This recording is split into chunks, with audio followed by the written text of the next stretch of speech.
mo. Di lagi siya mo una yung correct na. Kawa. Sampag. Dito.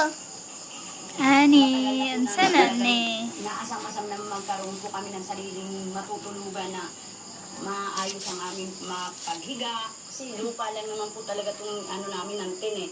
Ang laki po ng hirap namin na tiniis po rito. Init, ulan, tapos karamihan po talaga sa amin dito nagkakasakit. Ang magiging problema natin dyan, Yung kamot ang murag tao gitu. tinatawag po tayo Yung kamot pa ba murag yung tao. mapping assessment. So, hindi po tayo pwedeng basta-basta lang mag-identify ng mga relocations. Ni. Ni. Ni. Ang ating kinatatayuan ngayon, Mel at Iga, ng Barangay Palaypay sa bayan ng Basay.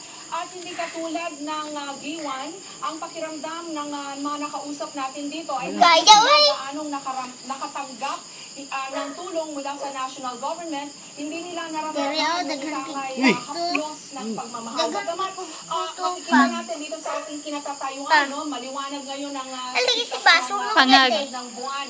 At kita pa rin yung ilang mga pinsala na tinamo ng barangay na ito. May Ako mga daw mo. sirang bahay at hanggang ngayon ay may mga nakatira pa rin sa mga tent at may mga tagpi-tagpi. Katulogi ka day. At itong bayan daw na ito, itong barangay daw na ito, Mel, Igan, mga super typhoon yun. Talagang out daw ito. Lamang bahay sa kanto, nagawa sa simento ang nakatayo.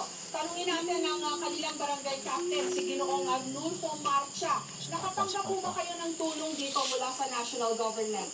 So, ngayon, mamula pa. Sa DSWD sa relief labot, yung nakarating sa amin. Ako po ni. Sa mga Sama na mo, oy. mga project, wala pa. So, ang problema nyo dito, yung tirahan para dun sa mga Dili lagi siya pa. Wala pang nabigyan sa amin. Mga kaunti lang, mga zero lang. So, ayan ang Ito mga ni mo ulo. sitwasyon. Maraming salamat po, Kapitan. Yan ang Dili. sitwasyon dito sa Barangay Palaypay sa bayan ng Basay.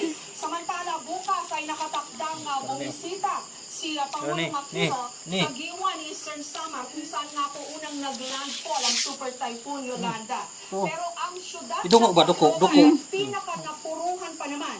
Hindi raw po niya pupuntahan. Nakatutok na sa Sumanto. ating Ngit siya kasama si Mutin. Susan Enriquez.